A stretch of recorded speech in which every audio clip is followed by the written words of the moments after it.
Assalamualaikum warahmatullahi wabarakatuh. Terima kasih teman-teman masih setia di Richa Kusmaini Channel. Kali ini materi apa yang saya bagikan tentu saja tidak kalah menarik dengan materi-materi sebelumnya, sangat menarik sekali. Ini masih berhubungan dengan parenting, masih berhubungan dengan juga pasangan.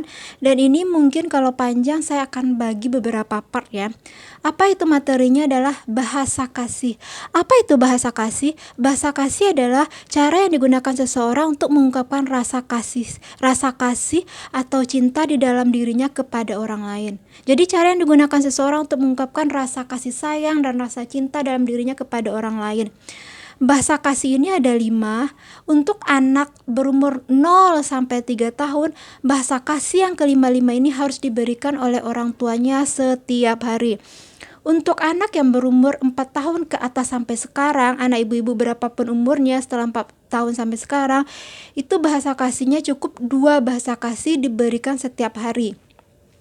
Terus kalau seandainya bahasa kasihnya itu kurang, apa sih yang dilakukan? Yang dilakukan adalah terjadi penyimpangan. Kalau bagi bayi ini ya, bagi bayi ini dia kurang bahasa kasihnya, dia akan tantrum, nangis berlebihan. Kalau ada bayi ini yang nangis berlebihan atau tantrum, yang pertama dicek adalah apakah kondisinya sehat, apakah dia lapar, terus apakah popok bajunya nyaman nggak gitu, apa popoknya harus diganti. Kalau semuanya udah nyatakan oke, dia sehat, tidak sakit, terus popoknya juga bersih, dia tidak lapar. Jadi kalau dia masih nangis atau tantrum juga, itu berarti dia kekurangan bahasa kasih. Bahasa kasih ini harus diberikan tiap hari 0 sampai 3 tahun walau ibu tuh bekerja.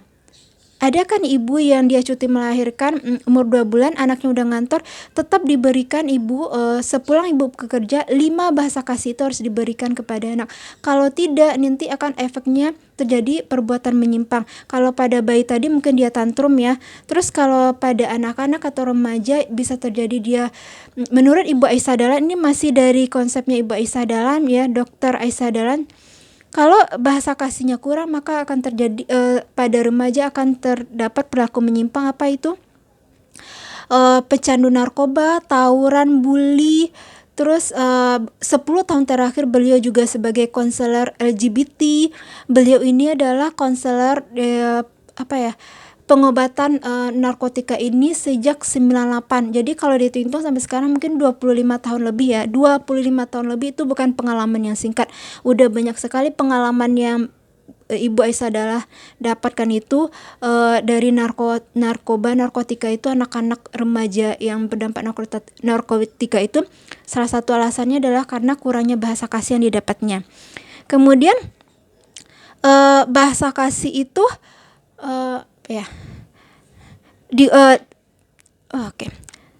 Terus rasa aman seseorang akan berbanding lurus dengan baterai kasih sayang seseorang. Jadi kalau orang itu merasa aman di rumahnya, maka baterai kasih sayangnya juga akan aman. Apa sih baterai kasih sayang? Baterai kasih sayang ini adalah tadi seperti yang tadi saya jelaskan, adalah rasa aman seseorang berbanding lurus dengan baterai kasih sayangnya. Jadi kalau anak merasa tenang, nyaman di rumah, terus dia tidak bolos, tidak kabur-kaburan, sering di rumah lah, pokoknya dia tenang, nyaman di rumah. Kan ada sebagian anak yang dia pulang sekolah di rumah temannya, terus dia jarang di rumah, dia lebih senang di luar rumah. Berarti dia tidak merasa aman, nyaman di rumahnya. Penyebabnya adalah baterai kasih sayangnya lowbat atau kosong. Jadi kayak HP aja, kalau HP lowbat atau dia kosong itu kan mati gitu. Begitu juga dengan bahasa kasih. Jadi baterai kasih sayang ini perlu dicas setiap hari. Kalau untuk anak usia 3 tahun ke bawah itu dicasnya 5 macam tadi bahasa kasih. Tapi kalau 4 tahun ke atas cukup 2 aja. Ngecas satu bahasa kasih sayang yang utama sama yang sampingannya yang pendukung, berarti kelima baterai ini kecas. Tapi kalau bayi 3 tahun tuh harus di bawah 3 tahun ke bawah harus 5 baterai ini dicas. Tapi kalau 4 tahun ke atas cukup baterai utama sama baterai pendukungnya dicas, kelima-limanya itu dicas. Kemudian penyebab baterainya anak melakukan perilaku penyimpang itu berarti menyebabkan baterai kasih sayangnya itu lowbat atau malah kosong. Jadi itu perlu dicas. Saya akan jelasin apa aja sih yang dimasuk dengan bahasa kasih, apa aja macam-macam bahasa kasih. Bahasa kasih itu ada 5. Yang pertama adalah kalimat kata mendukung atau pujian. Yang kedua adalah sentuhan fisik. Yang ketiga hadiah. Yang keempat waktu yang kebersamaan yang berkualitas atau waktu yang berkualitas. Yang kelima adalah pelayanan. Kelima ini untuk bayi 3 tahun ke bawah dia harus mendapatkan. Walaupun ibunya bekerja, dia harus dapat. Kalau enggak itu dia akan ada perilaku menyimpang. Bagaimana sih kalau saya kerja pulang udah malam, apa yang saya lakukan? Ibu harus menyempatkan diri, bapak harus menyempatkan diri. Misalnya nyampe di rumah anaknya kalau belum mandi dimandiin, digendong, itu berarti kan udah ada sentuhan fisik sama waktu kebersamaan. Hadiah adalah kalau anaknya masih ASI, menyusui atau apa, dikasih makan, kasih ASI, itu adalah hadiah. Itu pelayanan dengan memberikan makan itu juga bagian dari pelayanan. Terus sambil dipuji, gimana anak mama hari ini, sambil senyum, itu kan pujian. Itu 5 itu udah tercapai. Minimal 1 kali dilakukan setiap hari. Kelima bahasa kasih itu minimal 1 kali dilakukan, minimal banget itu. Tapi bolehlah 2 kali atau lebih. Tapi kalau anak yang berusia 4 tahun ke atas, minimal 2 kali lah, kan dia cuman bahasa kasihnya 2 ya, dengan utama dan pendamping. Kalau utamanya dicas sama pendamping dicas, kelima itu akan penuh. Jadi minimal dilakukan adalah 2 kali sehari yang saya sebutin 5 tadi. Terus apa sih caranya, gimana sih bahasa kasih itu? Bahasa kasih seseorang beda-beda, jangan sampai tertukar antara bahasa kasih. Misalnya dia bahasa kasihnya pelayanan, yang dikasihkan anak itu bahasa kasihnya pelayanan, yang dikasihkan adalah waktu, itu kurang tepat. Atau bahasa kasihnya hadiah, yang dikasihnya adalah pelayanan. Atau dia butuh waktu nih, bahasa kasihnya waktu, yang diberikan adalah curhat atau pujian, itu tidak bakalan tepat. Maka anak akan melakukan perilaku menyimpang. Saya akan memberitahukan apa aja sih bahasa kasih itu. Cara mengetahui bahasa kasih itu apa? Yang pertama adalah kata pendukung. Kata pendukung itu adalah kalimat-kalimat pujian, kalimat-kalimat support yang mendukung, seperti ini. Pujian mendukung keberpihakan. Terus kebiasaan senang memuji, merayu orang tua dengan lisan maupun bahasa kasih. Sering memuji diri sendiri atau memuji orang tua, atau anak yang bilang atau ini anaknya sering. Yang pertama itu adalah ciri-ciri yang kata-kata pendukung adalah sering memuji diri sendiri, sering memuji orang tua, sering memuji keluarganya, saudaranya. Terus anak ini misalnya dikasih hadiah, sering cepat gitu bilang terima kasih. Kalau dipuji dia langsung bilang terima kasih. Itu berarti bahasa kasihnya pujian. Nah, terus yang dilakukan kepada anak yang bahasa kasihnya kalimat pendukung, udah jelas ya. Yang dilakukan kepada anak yang bahasa kasihnya pendukung ini adalah ibu-ibu harus keberpihakan. Bilang gini, alhamdulillah kamu rajin sekali, alhamdulillah kamu rajin sekali ya nak, terus kamu cantik sekali deh, ibu setuju. Jadi kalau dia mengungkapkan sesuatu kan, ibu setuju, ibu berpihak gitu loh. Jadi kalau pada watak bahasa kasihnya yang kata pendukung ini, wataknya adalah sanguin. Wataknya sanguin tuh gaya bicaranya adalah auditory. Apa watak, apa gaya bicara, tonton video sebelumnya ya. Terus seandainya anak yang bahasa kasihnya kata pendukung tidak pernah memberikan pujian, tidak pernah mendukung, tidak ada keberpihakan, maka pada anak timbullah perilaku negatif. Apa perilaku negatif itu? Suka mengejek dan membuli orang lain, adiknya atau siapa aja. Anak yang bahasa kasihnya kata pendukung, kata support, kata-kata pujian, tapi tidak mendapatkan itu dari orang tuanya, dan mendapatkan dari orang tuanya setiap hari minimal 1 kali lah atau 2 kali, maka dia akan perilaku negatifnya adalah suka mengejek, membuli orang lain, teman-temannya, adanya atau kakaknya. Tuh, siapa yang anak ibu seperti itu? Terus kalau anak udah ketemu gejala-gejala seperti itu, udah tahu tuh bahasa kasihnya kalimat pendukung pujian, apa yang harus dilakukan? Yang harus dilakukan adalah jangan memarahi. Kalau udah tahu tuh dia mengejek kakaknya, adiknya, atau dia berkelahi, membuli teman-temannya, terus pas di rumah bilang, kamu kerjanya berantem mulu, nggak di rumah, nggak di sekolah, berantem. Itu anak bakalan tambah bandel, bakalan tambah marah, bakalan tambah kesal gitu loh. Yang harus dilakukan adalah yang pertama, menasehati anak oke. Tapi oke, tidak langsung menasihati anak, jangan bilang kamu jangan mengejek gini, enggak. Yang pertama dilakukan merangkul anak dulu, terus jangan dimarahi, dirangkul dulu, terus diberikan kata-kata kasih sayangnya. Ibu senang loh kamu sebelumnya ini. Terus setelah gitu kamu jangan ngejek-ngejek kakak kamu lagi ya, jangan ngejek teman kamu yang gak membuli. Jadi kalau udah ketahuan anaknya seperti itu, yang pertama dirangkul, jangan dimarahi, dirangkul, terus diberi kata-kata pujian. Ibu senang loh kemarin kamu gini, kamu bahasanya bagus gini. Terus kamu kok sekarang agak suka ini ya, ngejek adik atau kakak kamu, suka berantem di sekolah, suka ngejek temenmu. Jangan lagi ya nak, kamu tuh orangnya baik gini loh, luar biasa sekali kamu. Seperti itulah kurang lebih ya. Jadi solusinya tuh menasehatinya jangan langsung marahin, menasehatinya dirangkul dulu, baru dirangkul dulu, baru kata-kata pujian, baru nasihatinya. Kamu jangan membuli gitu-gitu. Oke. Yang kedua adalah kita masuk adalah sentuhan fisik. Sentuhan fisik, rasa kasih sayang yang sentuhan. Jadi kalau sentuhan fisik ini mudah sekali diketahui. Nih kalau bahasa yang umumnya anak-anak itu suka gelandotan tuh, kamu nggak sih, suka megang-megang, suka nempel gitu, suka yang nempel ke emaknya gitu loh, suka megang tangan, megang bahu, pokoknya dia suka menyentuh tubuh lah.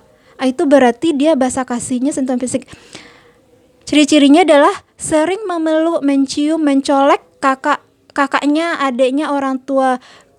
Kalau dia salaman duluan nih, beda dari yang kata pendukung tadi ya. Kalau kata pendukung tadi, kalau dikasih hadiah, dia pertama bilang terima kasih. Tapi kalau yang bahasa kasihnya sentuhan fisik ini, kalau ketemu orang baru, baik orang baru mau orang lama nih, kalau dia salaman, dia mau nih duluan gitu loh. Itu berarti bahasa kasihnya adalah sentuhan fisik. Yang kedua adalah ingin direspon balik sentuhan fisik anak. Jadi kalau anak itu dia nyentuh mamanya, nempel-nempel gitu, gelandotan, nyentuh tangan mamanya, nyentuh badan mamanya, terus orang tuanya udah tahu, bapaknya udah tahu, mamanya udah tahu, yang ada harus dirangkul lagi, tuh disentuh, ditanya gimana kabarnya hari ini, gimana sekolahnya. Jangan sampai melakukan tindakan yang membuat anak tuh kecewa. Apa? Orang tuanya bahasa kasihnya tidak sentuhan fisik dan dia tidak mengetahui bahasa kasih. Yang ada bilang gini, jauh, kamu apaan sih? Nggak malu, udah gede masih nempel. Itu anak akan merasa sakit hati sekali, kecewa sekali, dan dia akan mencari kenyamanan di luar rumah. Untung ketemu temannya, lingkungan yang baik. Kalau yang salah, kayak yang diceritakan Ibu Aisyah Dahlan, banyak loh pecandu narkoba karena kurang bahasa kasih.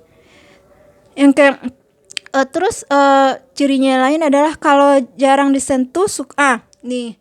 Negatifnya adalah kalau anak yang bahasa kasihnya sentuhan fisik itu tidak di-charge setiap hari, dia akan apa? Dia akan suka mencubit, menggigit, dan memukul orang lain. Itu baik adiknya, baik kakaknya, baik temannya. Dia akan suka mencubit, memukul, menggigit. Ini kepada anak-anak sering kelihatan loh yang suka memukul, menggigit, mencubit. Cara mengatasinya apa? Cara menasihatinya, jangan langsung nih pada saat dia menggigit adiknya, menggigit kakaknya, jangan bilang kamu gigit saudara tuh nggak boleh. Jangan itu. Yang pertama yang harus dilakukan sama dengan kata pendukung tadi, yang dirangkul baru dinasihati. Yang pertama adalah di anak itu dirangkul, di pelukan kita, disayang-sayang, disentuh-sentuh, kan bahasa kasih. Kalau kata yang bahasa kasih kalimat pendukung kan diberikan pujian-pujian kan. Tapi kalau sentuhan fisik, anak itu dirangkul, diusap-usap ke kepalanya, punggungnya. Habis itu baru bilang ini, ayah ibu sayang loh sama kamu, sama adik. Kalau dia adik ya, sama adik itu loh. Terus juga jadi adik nggak usah gigit kakak lagi atau temannya atau adiknya gitu. Jadi adalah bahasa kasih sentuhan fisik tuh, anak itu dirangkul, diusap-usap kepala punggungnya, terus bilang ayah ibu sayang loh, sambil diusap-usap tuh dia kan senang tuh karena bahasa kasihnya sentuhan fisik. Bilang ayah ibu sayang sama adek nih, sama Anton, kakak juga sayang. Jadi jangan menggigit dan mencubit kakak lagi ya teman ya. Dia pasti dengerin tuh. Begitu ya solusinya ya. Yang ketiga adalah bahasa kasihnya waktu. Waktu itu adalah kebersamaan yang berkualitas. Ciri-cirinya kalau anak ibu yang mempunyai bahasa kasihnya waktu ini nih, misalnya ibu lagi masak ya, dia suka nemenin di dapur, lagi nyetrika juga suka temenin, lagi nonton TV juga suka temenin. Dia temenin doang, dia tidak ngobrol. Itu berarti bahasa kasihnya adalah waktu. Jadi pada saat nih ada anak nih suka temenin dia nggak ngobrol, tanya ada apa gitu, ditanya diajak ngobrol. Kalau bahasa kasihnya kata pendukung, dia juga suka nemenin loh, tapi dia suka muji. Itu bedanya ya, suka muji. Tapi kalau bahasa kasihnya waktu ini, dia suka nemenin tapi dia diam aja gitu. Berarti itu bahasa kasihnya adalah waktu yang kebersamaan yang berkualitas. Ciri-cirinya adalah senang ditemani untuk mengerjakan sesuatu, terus suka mendampingi orang tua saat kerja, saat masak, saat nyuci. Kalau udah begitu ajak bicara ya. Oke, kalau anak bahasa kasihnya waktu itu jangan sampai nih tindakan negatifnya ya, melakukan mengusir anak. Terus kalau ada lagi di dekat nih jangan sampai nih kalau ada, kan sebagian orang tua ya mungkin dia lagi masak, mungkin ada goreng-gorengan minyak goreng gitu, lagi masak takut anak kecimpring, bilang udah selesai jauh. Kalau anak itu bahasa kasihnya kebersamaan, dia bakalan merasa sakit hati, kecewa karena merasa diabaikan, merasa dibuang. Jadi kalau ada anak itu yang nemplok gitu ya, dia diam aja tapi dia di samping bapak-bapak dan ibu-ibu, itu bahasa kasihnya waktu. Kalau lagi keadaan darurat berbahaya seperti masak itu, dikasih jarak. Ada apa sayang? Mama masak. Kamu di sini berdirinya ya, masih di dekat ibu, jangan suruh pergi keluar gitu. Jangan suruh pergi keluar ruang, tetap berada di dekat kita. Terus diajak ngobrol. Karena dia kalau tidak diajak ngobrol, dia juga bakalan diam. Gitu. Jadi negatifnya apa? Kalau anak bahasa kasihnya waktu, dia tidak mendapatkan bahasa kasihnya, tindakan negatifnya adalah dia senang menyendiri penuh dengan dia akan senang menyendiri penuh dengan kesedihan. Ini luar biasa sekali. Ada nggak sih orang melihat anak menangis terseduh-seduh di pojok ruangan dalam kamar? Bahasa kasihnya negatifnya dia akan senang menyendiri dengan penuh kesedihan. Solusinya adalah luangkan waktu sambil melakukan kegiatan bersama. Jadi luangkan waktu bersama anak itu sambil melakukan kegiatan. Misal udah ketahuan nih anak tuh menyendiri, terus dia sering bersedih, kan kelihatan tuh dari wajahnya anak yang bersedih, terus dia sering menyendiri di kamar apa gitu. Pertama itu didekati, terus dipanggil tuh, diajak jalan-jalan, diajak makan berdua aja, diajak jalan-jalan, diajak makan, terus diajakin ngobrol. Itu kalau udah tahu bahasa kasih itu, dia setiap hari lakukan minimal 1 kali. 2 kali deh kata Ibu Aisyah Dahlan, pagi dan sore. Jadi di charge tuh, kalau 2 kali itu kan pagi di charge lagi, sorenya di charge lagi, karena 5 bahasa kasih kan, 5 baterai yang harus di charge. Jadi minimal 2 kali lakukan itu bahasa kasih itu dalam sehari. Jalan-jalannya nggak jauh-jauh juga, misal di teras ngobrol, itu kan waktu kebersamaan. Terus sambil masak, sambil ngambil jemuran gitu, yang simpel-simpel aja. Terus itu menemani belajar, bikin PR, bikin kue, minimal lah 15 menit ya bapak dan ibu-ibu. Oke, yang keempat adalah bahasa kasihnya hadiah. Nih, bahasa kasih anak hadiah ini adalah dia suka memberikan hadiah, baik dalam bentuk kertas, dalam bentuk makanan. Pokoknya hadiah. Kalau anak kecil pernah gak sih dia gini, dia melukis apa gitu, terus dikasih ke mamanya, melukis gambar gunung apa gitu, mama lihat bagus kan, itu bahasa kasihnya adalah hadiah. Terus dia suka pada saat kasih mamanya bunga, diambil dari depan di terasnya, suka kasih mamanya bunga, atau suka kasih mamanya makanan, itu berarti dia bahasa kasihnya hadiah. Yang harus dilakukan anak yang memberi hadiah ini adalah ciri-cirinya anak senang memberi sesuatu walaupun buatan sendiri, memberi sesuatu, mengumpulkan sesuatu. Anak ingin direspon karena ingin kasih sayang. Kalau anak ini yang bahasa kasihnya dia memberikan sesuatu yang terlihat sama orang tuanya atau orang lain simple, sederhana, bahkan tidak bernilai, jangan pernah sekali-sekali membuang hadiah tersebut di depan anaknya. Misalnya dia lagi menggambar anak-anak atau pohon pengalaman, itu kan ya nama gambar anak-anak ya gimana ya, sederhana, terus dia bilang jelek nih, dibuang. Itu jangan sampai, itu melukai harga dirinya. Disimpan, dikumpulkan di satu tempat, karena anak itu bakalan senang kalau hadiah pemberiannya akan disimpan, itu dia merasa dihargai. Yang berikutnya cirinya adalah kalau anak bahasa kasihnya hadiah nih, beri juga dia hadiah setiap hari.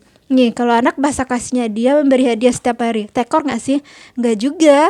Memberi hadiah setiap hari kan nggak harus makanan juga. Nggak harus yang mahal-mahal. Bisa juga ibu memberikan makanan kesukaannya. Misalnya dia Ani, ini nasi goreng kesukaan Ani loh, ini hadiah dari ibu. Atau besoknya mungkin beri minuman gitu kalau bahasa kasihnya. Atau beli pulpen, bunga, atau kertas, atau ucapan terima kasih, ucapan yang mendukung gitu loh, puji-pujian. Tapi dalam bentuk kertas ucapan itu kan hadiah, itu dia akan senang. Tapi harus diberikan setiap hari minimal 2 kali lah. Minimal ya, saya minuman gitu. Yang simpel-simpel aja, nggak usah ribet-ribet. Kalau anak yang bahasa kasihnya hadiah dan dia tidak diberikan setiap hari, atau kurang nih bahasa kasihnya, tidak dicas setiap hari, atau baterainya lowbat, maka ada tanda negatifnya. Apa itu?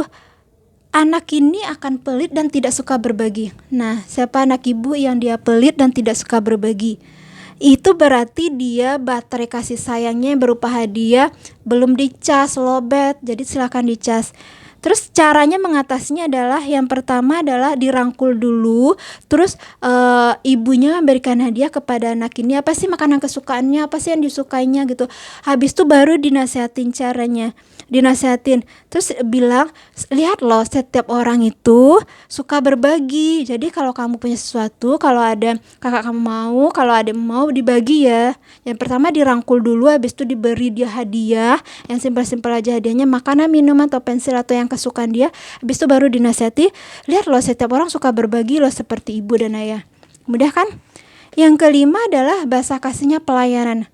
Bahasa kasihnya pelayanan ini simpel sekali loh. Kalau dilihat tanda-tandanya gini, anak-anak nih, misalnya dia masih kecil kan, ibunya mau minum, biar saya aja bu mau ambil minuman. Ibunya mau makan, biar saya aja yang mengambil makanan. Atau HP ibunya ketinggalan di kamar, biar aku aja yang ngambilin bu. Jadi dia suka melayani gitu loh.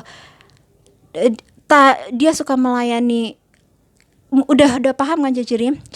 Yang pertama, senang melayani dan dilayani. Ingat ya, senang melayani dan dilayani, bukan melayani aja. Jadi diajarkan anak itu, pertama dia dilayani, diajarkan dia melayani diri sendiri, habis itu diajarkan melayani orang lain. Karena melayani diri sendiri dan melayani orang lain ini sangat penting sekali pada saat dia udah hidup sendiri dewasa atau pada saat dia menikah. Jadi senang melayani dan dilayani. Jadi diajarkan dia melayani dan dilayani ya. Terus berikutnya cirinya adalah senang membantu kakak adiknya, sigap membantu, senang membantu kakak adiknya, sigap membantu tanpa diminta. Misalnya dia lagi di samping kakaknya ngerjain pulpen nih, ngerjain PR, terus pulpennya habis, dia bakal bilang, pakai pulpen aku aja kak, biar aku ambilin, gitu. Itu bahasa kasihnya adalah pelayanan. Kemudian anaknya ini agak keras ya. Sifatnya agak keras ya. Terus anak ini senang minta dilayani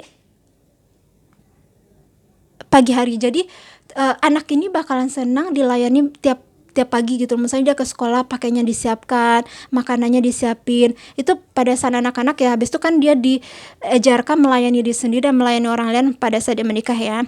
Terus gini, dia senang minta dilayani tiap pagi.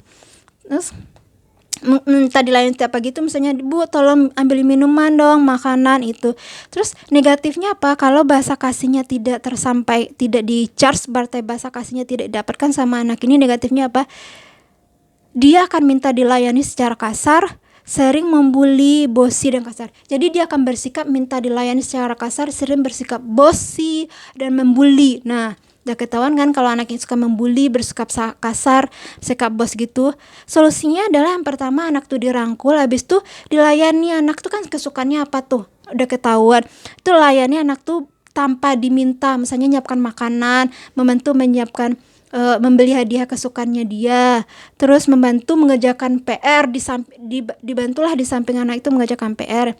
Terus kalau sudah di-charge, kan udah dikasih tuh bahasa kasihnya, udah di-charge. Kalau sudah di-charge bahasa kasihnya, maka dinasihatin anak tuh jangan membuli ya, jangan membuli kakak, adik, teman ya. Lihat ibu ini, ibu kan tidak membuli kamu, gitu. Baru dinasihati ya.